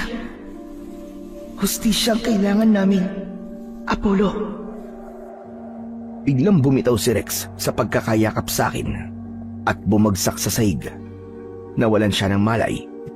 Agad ko siyang binuhat at ipinahiga sa sofa. Sinusubukan ko siyang gisingin pero hindi siya magising. Napatitig ako sa mukha ng bata. Doon bumuhos ang mga luhang kanina ko pa sinusubukang pigilan. Iyak na naging hagulgol. Bigla ko kasing nakita ang sarili ko sa kanya. Kami ni Rex, parang parehas kami ng naging kapalaran. Bigla ko tuloy na alala yung impyernong pinagdaanan ko nung bata pa ako. Ang tatay ko, hindi tao ang turing ko sa kanya. Isang ganap na demonyo ang lalaking yon. Araw-araw, walang patid ang pananakit niya sa amin ni Mama. Palagi niya kaming sinisipa, sinasapak at minumura ng walang humpay. Maski wala namang dahilan para gawin niya sa amin ang bagay na yon. Lunod na lunod kami sa takot sa tuwing darating siya sa bahay. Hanggang sa isang gabi, muli na naman siyang nagwala. Nagbasag siya ng napakaraming mga gamit. Umiiyak lang ako sa isang sulok habang sila ni Mama nagsisigawan. Tapos, nakita ko si Papa may hawak na kutsilyo. Namumula ang mga mata niya at matalim kung tumitig. Sinaksak niya si Mama ng paulit-ulit. Napasigaw ako ng malakas. Sabay lapit kay Mama. Pero ang hindi ko inasahan, pati pala ko, ay kanya ding sasaksakin. Sinaksak din niya ako. Akala ko mamamatay na ako. Pero nabuhay ako. Hindi ko alam kung bakit. Siguro dahil isa yung himala. Pero si Mama, hindi siya nakaligtas. Matapos ang karumal-dumal na pangyayaring yon, nakulong si Papa at ako. Inampun ako ng kapatid ni Mama. Wala siyang asawa at wala ding anak. Itinuring niya akong sariling anak. Binigyan niya ako ng pagkakataong makapag-aral at makatikim ng kaginhawaan sa buhay. Pero namatay din siya. Nagkaroon siya ng malalang sakit. Kaya ngayon, habang pinagmamasdan ko si Rex, parang bumabalik ang lahat. Pakiramdam ko, ako siya at siya ako.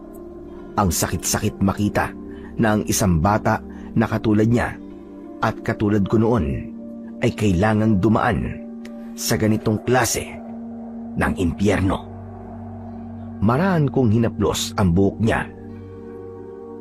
Dito ka muna, Rex, ha? Huwag kang mag-alala. Ligtas ka dito. Nakasandal ako sa gilid ng sopa. Ilang sandali pa ay bigla akong inantok hanggang sa hindi ko na namalayan na nakatulog ako. Muli, isang panaginip ang nagpakita sa akin. Pauwi na ako mula sa aking trabaho nang may bigla akong marinig na nag-aaway mula sa di kalayuan. May nagmamakaawang babae. Humihingi siya ng tulong. Hinanap ko siya hanggang sa nakita ko sila sa likod ng kakahuyan. Walang ibang tao sa lugar na yon, lalo na't medyo malalim na ang gabi. Nag-OT kasi ako ng araw na yon. Kitang-kita ko na may hawak na kutsilyo si Roman at walang awa niyang sinasaktan ang babae. Hindi ko siya kilala. Umiiyak ang babae. Nakaluhod sa lupa. Paulit-ulit na nakikiusap. Pero parang bingi si Roman. May hawak na kutsilyo. Galit na galit siya. Sa isang iglap ay pinagsasasaksak niya ang dalaga hanggang sa tuluyan na itong bumagsak sa lupa. Bigla akong napasigaw. Wag! Tumingin sa direksyon ko si Roman. Ikaw? Anong ginagawa mo dito? Nakita mo ba, ha? Nakita mo ba kung anong ginawa ko? Hindi ako makagalaw. Gusto kong tumakbo. Gusto kong humingi ng saklolo. Pero yung mga paa ko ay hindi makagalaw. Hindi ako makapagsalita dahil sa sobrang panginginig. Sa sandaling yun ay bumalik ang lahat ng trauma ko. Parang naging replay ng gabing pinatay ng tatay ko ang nanay ko.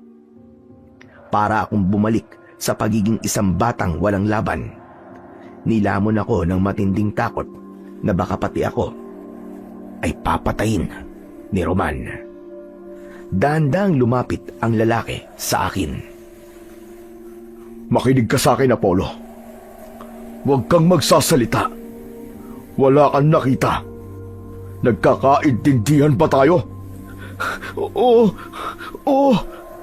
Oras na magsalita ka. Itutumba kita. At hindi lang yon. Lahat ng mga tao dito idadamay ko.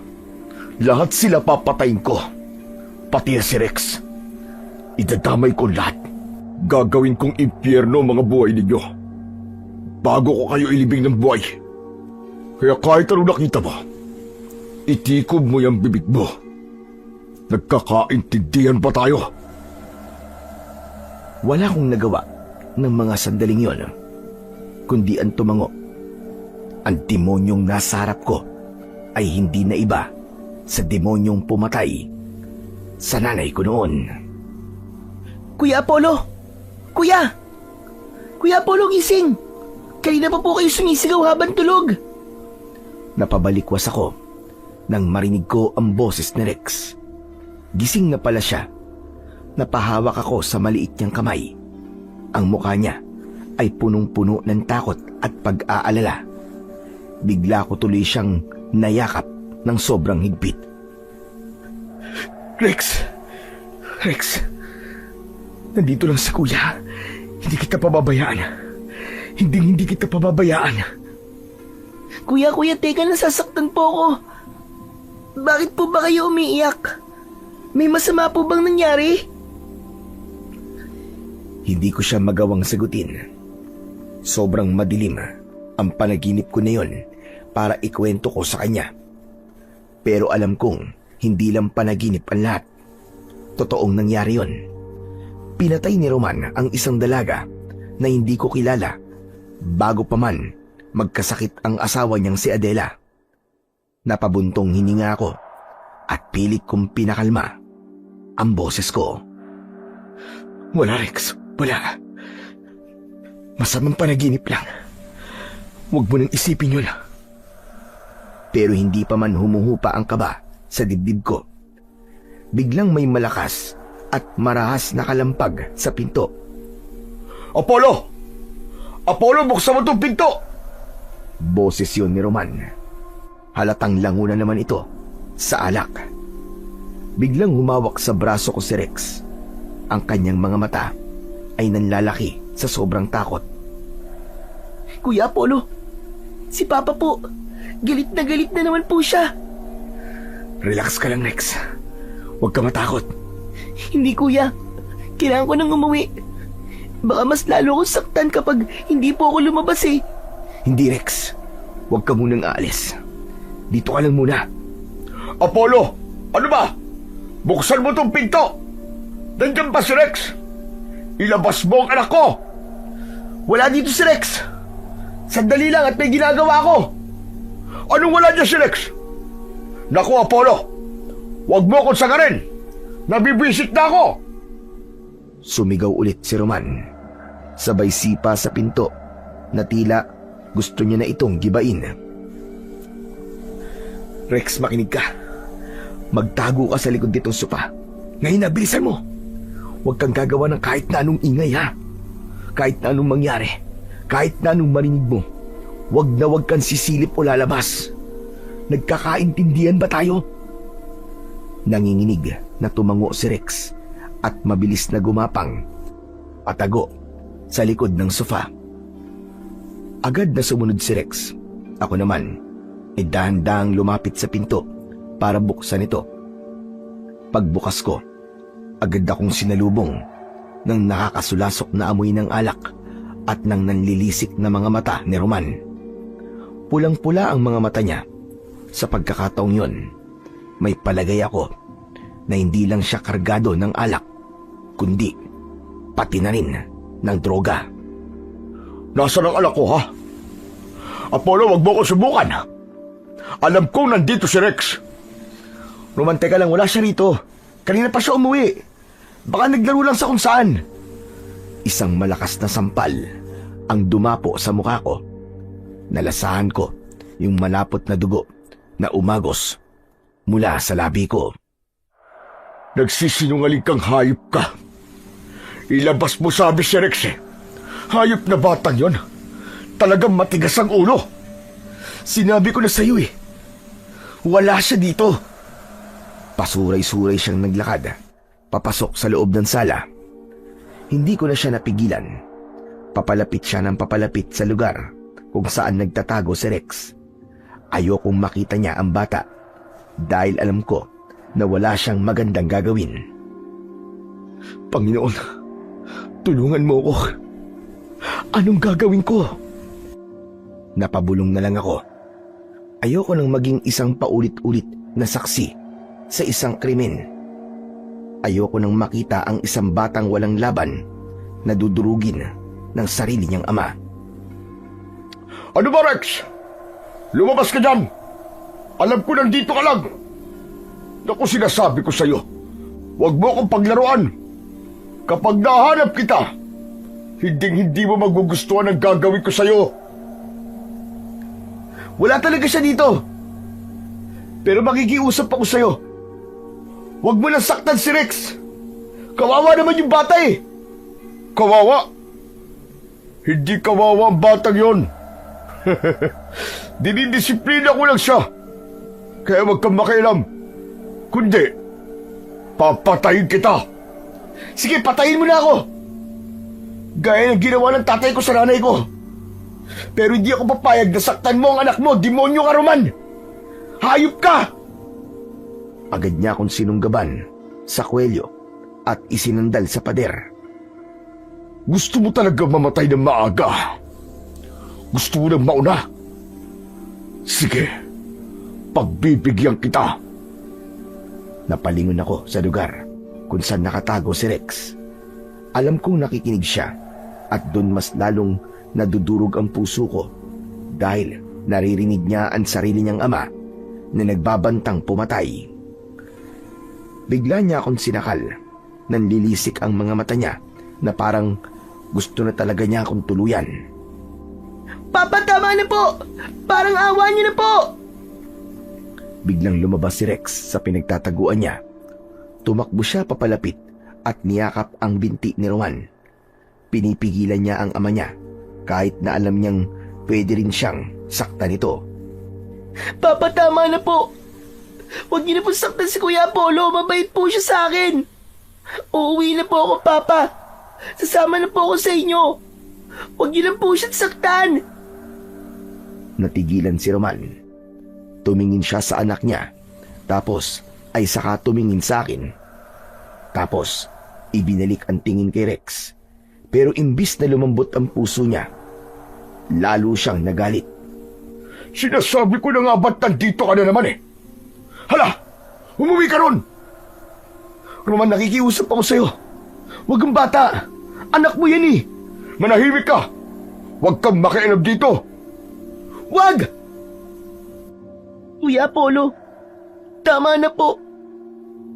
Tama na. Huwag po kayo mag-alala. Ayos lang po ako. Hindi, Rex. Baka mamaya patayin ka niya.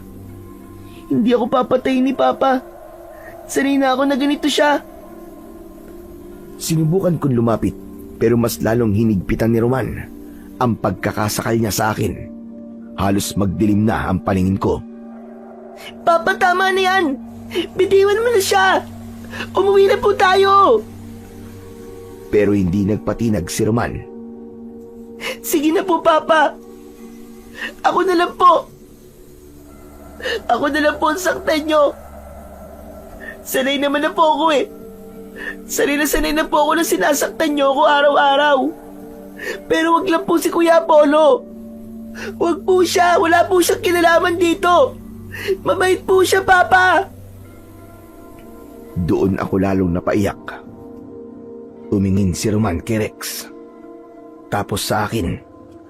At bigla siyang tumawa ng nakakaasar. Binitiwan niya ako Kaya naman napaupo ako sa sahig. Ang drama nyo. Nakakasuka kayong dalawa. Pwe, umuwi na tayo.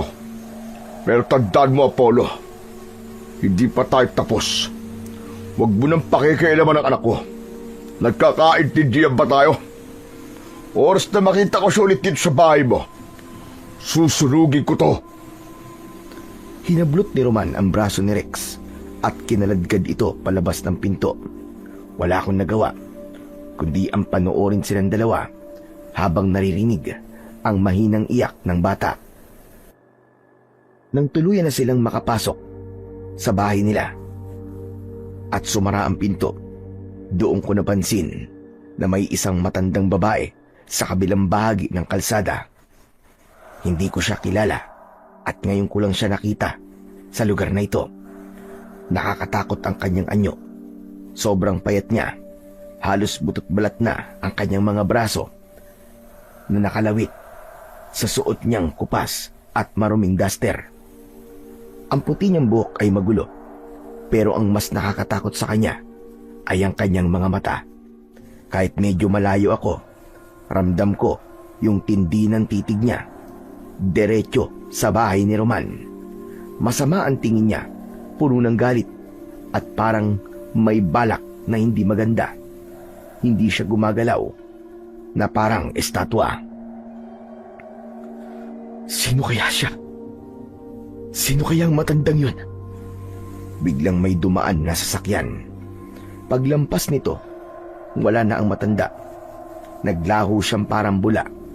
Hindi ko alam kung namamanikmata lang ba ako o sadyang nababaliw na ako sa dami ng mga naririnig at nakikita kong kababalagan. Mabilis akong pumasok sa loob ng bahay at hindi na ako muling lumabas. Inilak ko ang lahat ng pinto at bintana. Lumipas ang mga oras at sumapit na naman ang madaling araw. Akala ko ay magiging tahimik na ang paligid. Pero nagkakamali ako. Muling nabasag ito sa boses ni Roman at ni Adela.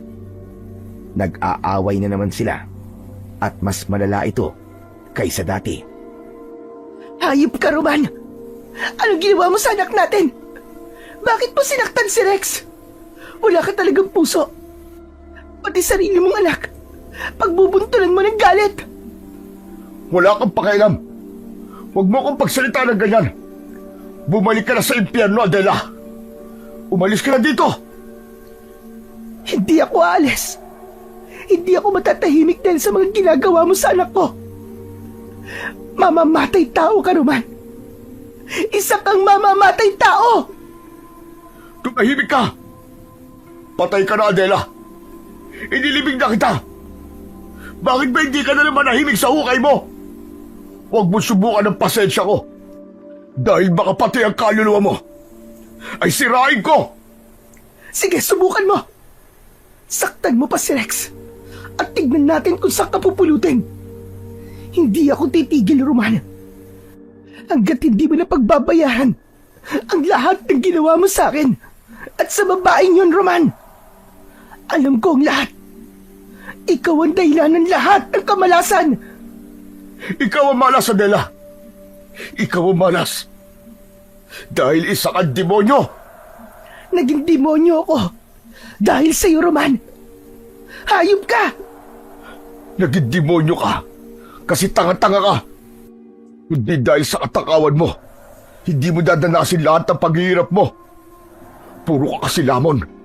Wala kang silbi. Kaya lumayas ka na. Umalis ka rito. Bago ko pasunugin tong bahay na to, kasama ang anak mo. Wag! Wag, Roman, utang na loob. Gagawin ko yun, Adela. Sige, subukan mo. Oras na may mangyaring masama sa anak mo, hayop ka. Gabi-gabi kitang susundan hanggang sa babaliw ka. Gabi-gabi kitang sisingilin. Maglaho ka na! Wala akong kinatatakutan. Kahit multo ka pa. Hindi ako natatakot sa'yo! Naging matindi ang pagtatalo ng dalawa. Halos magmurahan na sila sa sobrang galit sa isa't isa. Pero pagkatapos ng matinding sigawan, biglang tumahimik. Ang nakakabinging katahimikan ay mas nakakatakot kesa kanina dahil maya-maya pa ay may narinig akong kakaiba. Isang malakas na pagaspas ng mga pakpak. Parang may malaking ibon na lumilipad at paikot-ikot sa itaas. Gusto ko sanang sumilip pero pinigilan ko ang sarili ko. Nagsasawa na ako sa mga nakikita kong patayan, sa mga multo at sa lahat ng kababalaghan sa lugar na ito. Ayoko na ring muling mabangungot dahil baka magpakita na naman sa akin si Adela. Hinayaan ko na lang yung ingay sa labas. Nagtalokbong ako ng kumot at pilit na ipinikit ang aking mga mata. Sa awa ng Diyos, nakatulog ako ng maimbing at payapa. Kinabukasan, naalimpungatan ako sa ingay na nanggagaling sa labas. Maraming tao ang nagkakagulo sa kalsada. Malapit lang sa tapat ng bahay namin ni Roman. Pagdungaw ko sa bintana, nakita ko ang umpukan ng mga kapitbahay na tila ba may pinagkakaguluhan. Dali-dali akong lumabas at ang unang nakita ko ay si Rex. Nakatayo siya sa gilid, malayo ng konti sa mga tao. Naawa ako sa itsura niya, lalo't nakita ko yung mga pasa niya at sugat sa buong katawan. May mga sariwang sugat din siya sa braso at binti. Nilapitan ko siya, pero laking gulat ko nang bahagya siyang umiwas at umilag sa akin. Para bang takot na takot siya at ang kanyang mga mata ay pabalik-balik ang tingin sa paligid at hindi mapakali. Rex, ano nangyari sa'yo? Talaga bang binugbog ka ng papa mo kagabi? Hindi siya kumibo. Nanatili lang siyang nakatingin sa kawalan. Na animo ay tulala. Rex, sumagot ka. Nasaan ang papa mo? Wala pa rin siyang imik. Nakatulala lang siya. Na tila ba may nakikita siyang hindi ko nakikita. Dahil sa kuryosidad, iniwan ko muna siya at lumapit ako sa kumpul ng mga tao para tignan kung ano ang pinagkakaguluhan nila. Halos masuka ko sa nakita ko.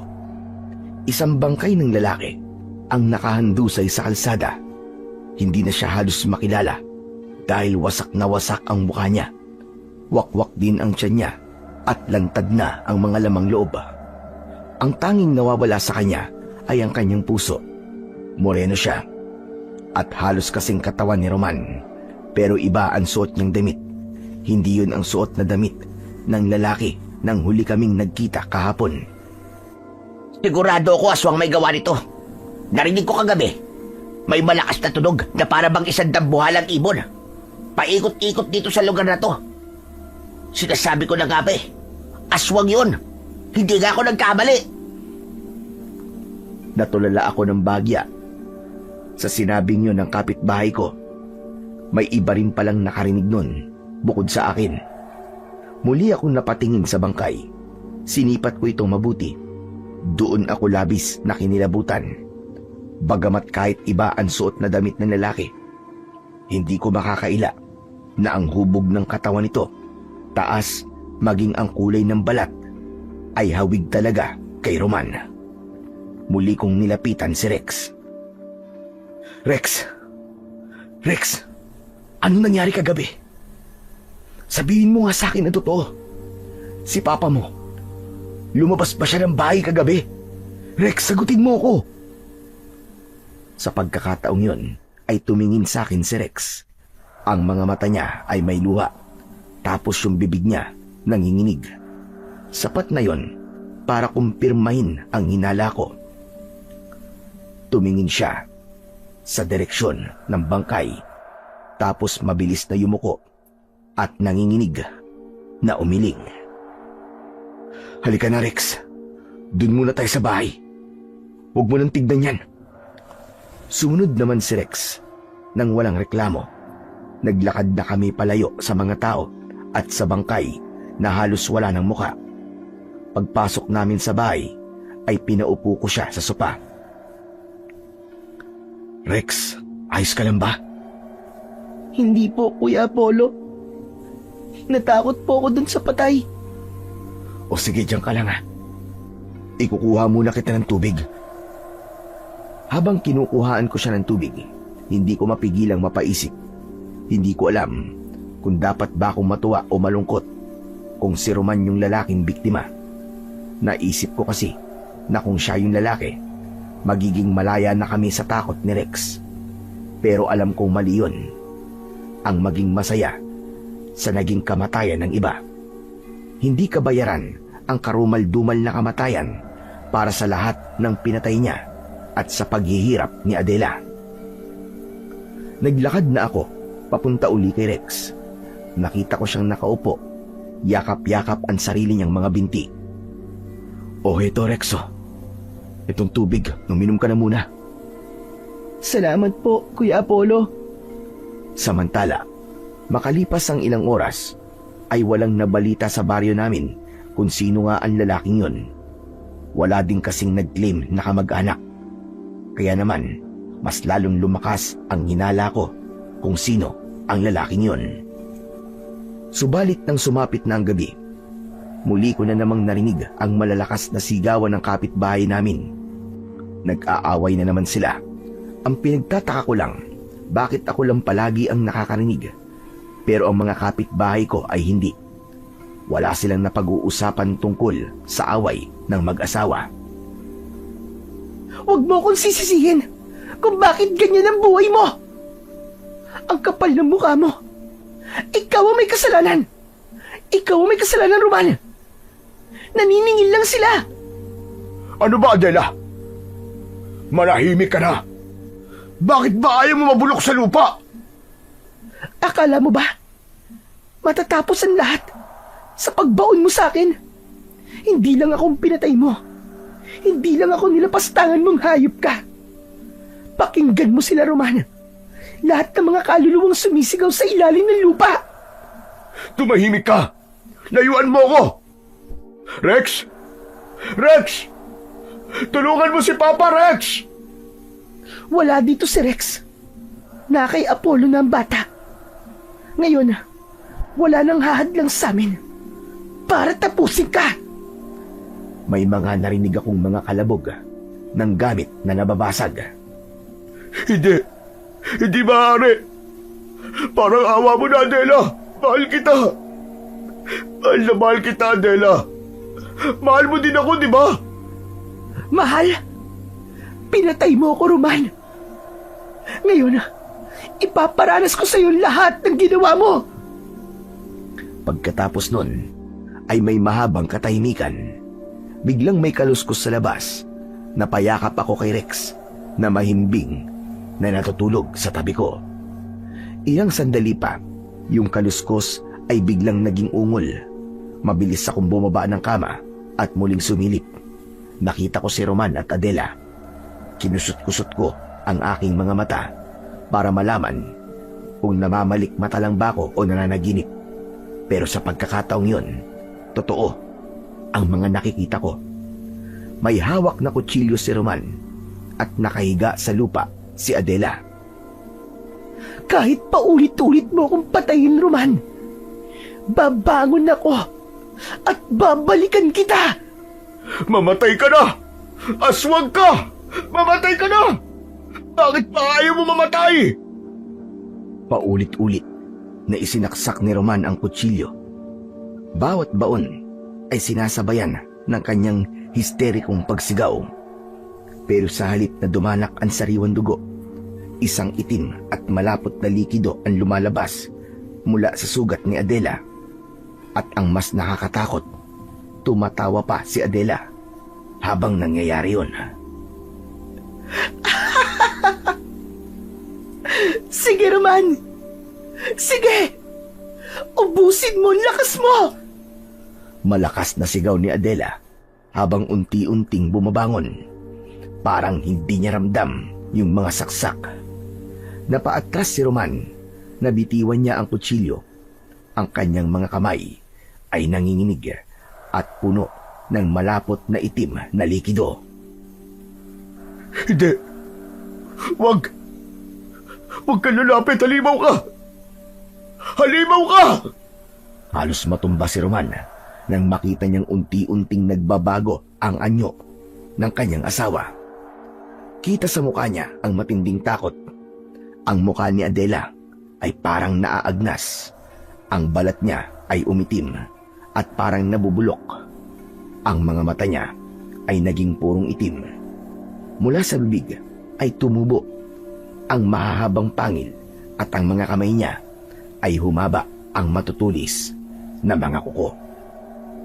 Ngayon, pantay na tayo, Roman. Aswag! Aswag! Wag! Wag, Adela, wag! Naawa ka! Pero wala nang awa sa mga mata ni Adela. Ngunit ilang segundo, may napansin ako. Mula sa direksyon yun, sa kabilang bahagi ng bakuran, may nakatayo. Isang matandang babae. Siya yung nakita ko sa kalsada. Nakatayo lang siya roon, nakangisi. Kitang-kita ko ang tuwa sa mukha niya habang pinapanood ang nangyayari. Parang aliw na aliw siya sa nakikitang pagkatakot ni Roman. Biglang gumalaw ang matanda.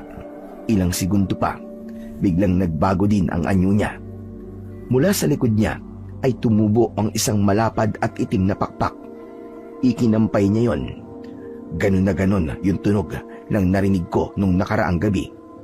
Isa rin pala siyang aswang. Pero nanatili lang itong nakatayo doon.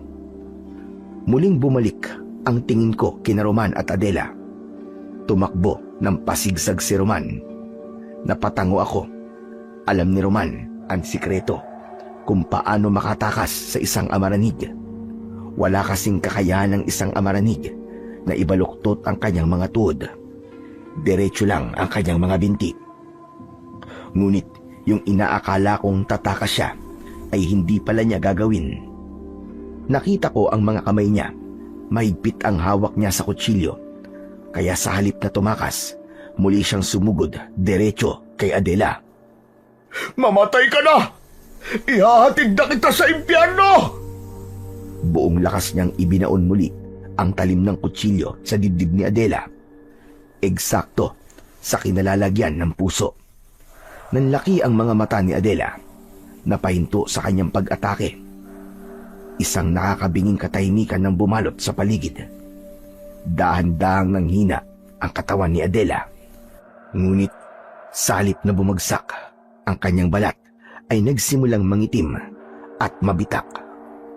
Mula sa sugat niya ay hindi na itim na likido ang lumabas, kundi libu-libong mapuputing uod na tila kumain sa kanyang sariling laman mula sa loob.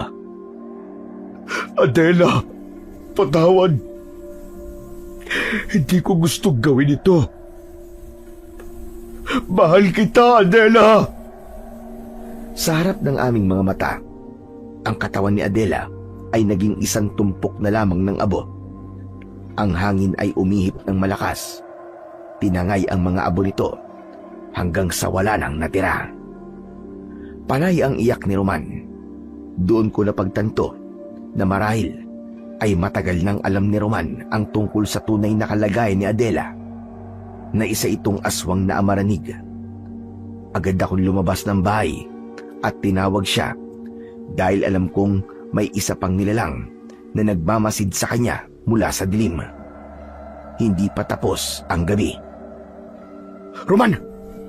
Roman, tumayo ka dyan! Hindi ka paligtas! Wala na.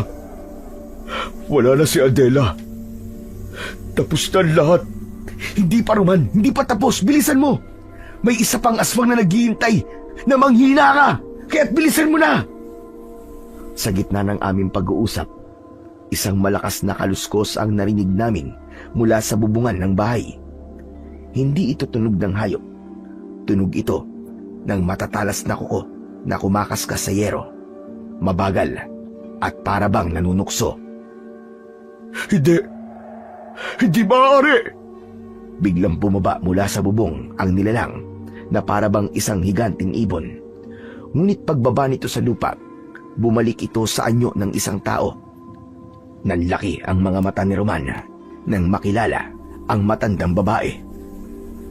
Ikaw? Anong ginagawa mo dito? Teka, kilala mo siya, Roman? Sino siya?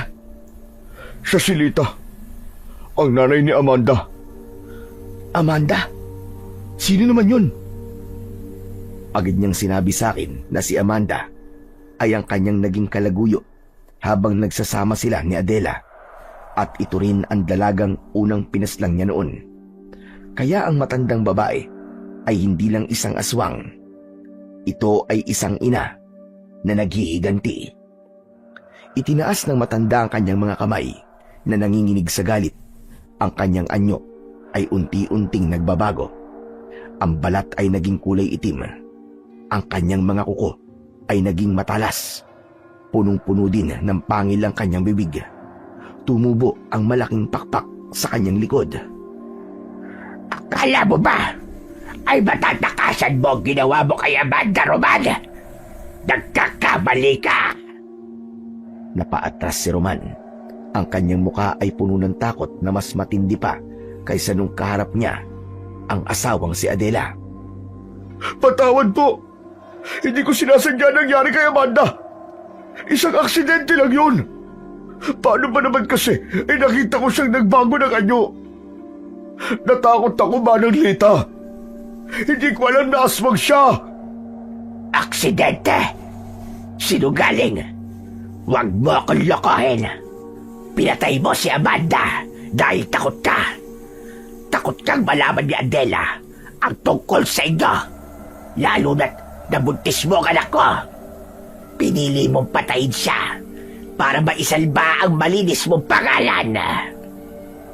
Ano pa ba gusto mo? Kulang pa man pagdurusa namin sa ginawa mo sa asawa ko. Naniniwala ako na ikaw ay kagagawan ng nangyari sa kanya. Tama ka, ako nga. Ako nga ang nagbigay ng sumpa kay Adele. Ako ang nagpakain sa kanya ng itlog ng aswang. At tama ako. Kapag naging aswang na siya, tulad ni Amanda, ay papatayin mo din siya.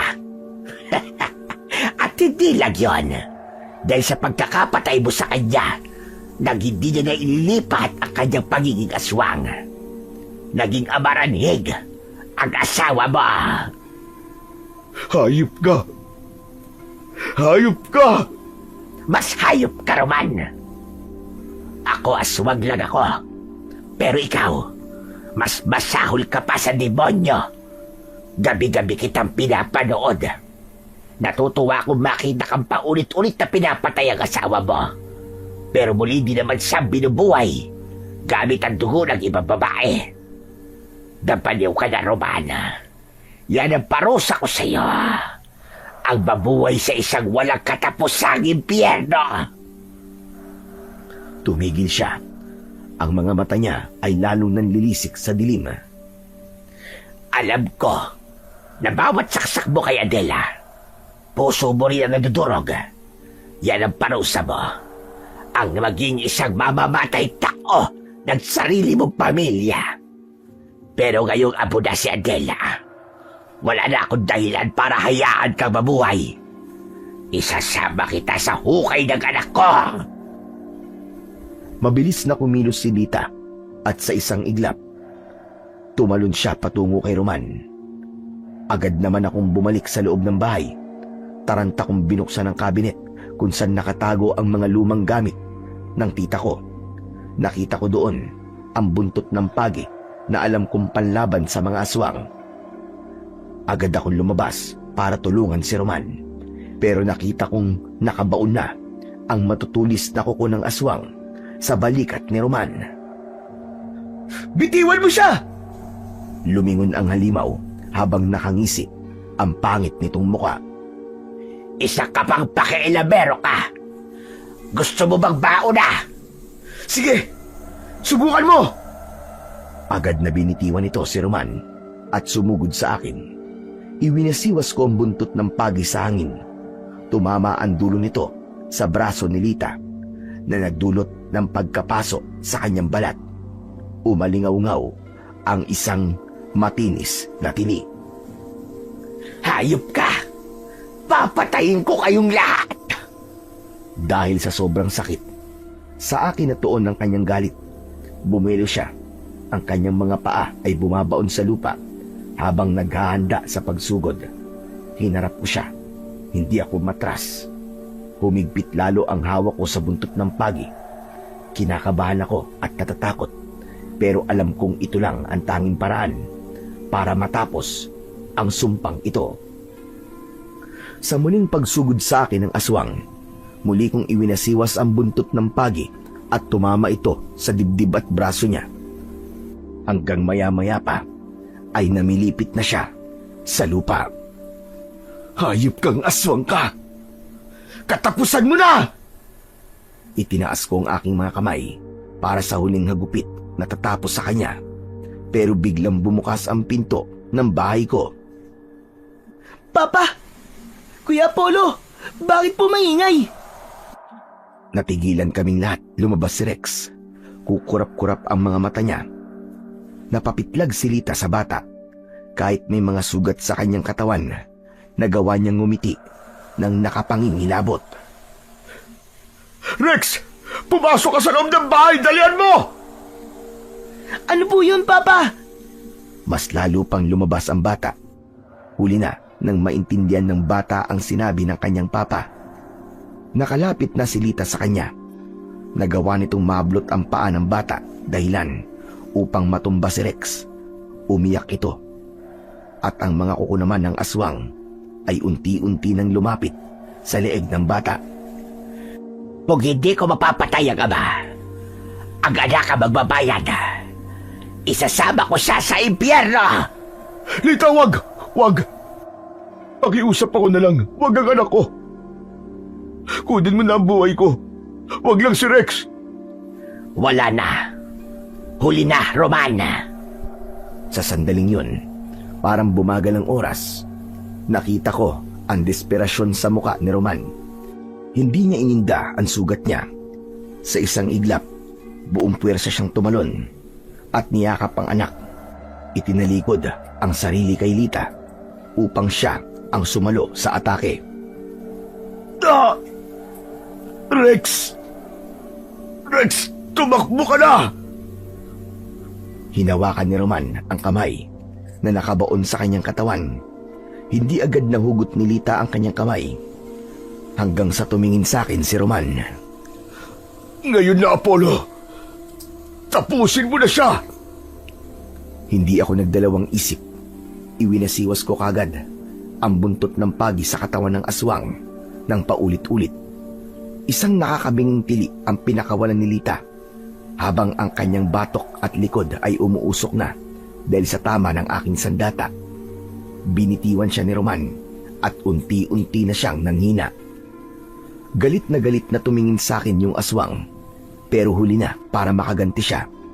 Ang epekto ng buntot ng pagi sa kanyang uri ay parang lason na kumakalat sa kanyang katawan.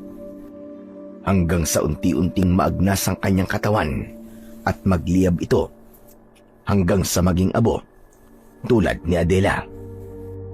Lumapit si Rex sa sugatang ama, pero wala na. Patay na rin si Roman. Pagising na! Papa! Subalit wala na talaga. Dahan-dahan kong itinayo si Rex at inalalayan hanggang makapasok kami sa loob ng bahay. Samantala kinabukasan, maagang pinagkaguluhan ang bangkay ni Roman. Napuno agad ng mga tao sa kalsada. Nakapagtatakang wala man lang sa mga taong yun ang nakarinig sa sigawan kagabi. O Diyos ko! Totoo nga ang sabi. May aswaga na gumagala dito. Pakalawang biktima na ito ng aswaga. Kawawa naman. Tumahimik ako. Hindi ako nagsalita o nagkwento kung ano ang totoong nangyari kagabi. Umalis na ako sa umpukan ng mga tao at hinayaan ng mga taga-baryo na buuin ang kani-kanilang sariling kwento. Subalit hindi naging madali ang lahat para sa amin ni Rex. Kumilos kasi ang mga otoridad matapos may masamang mangyari kay Roman dahil wala nang makitang kamag-anak ang bata Kinuha nila sa akin si Rex. Huminto ang isang puting sasakyan sa harap ng bahay ko at kinausap ako ng isang kinatawan mula sa DSWD. Wala akong magawa, lalo na't wala naman akong karapatan para angkinin ang custody ng paslit. Kuya, aalis na po ako. Sorry wala akong magagawa eh. Sumama ka na muna sa kanila.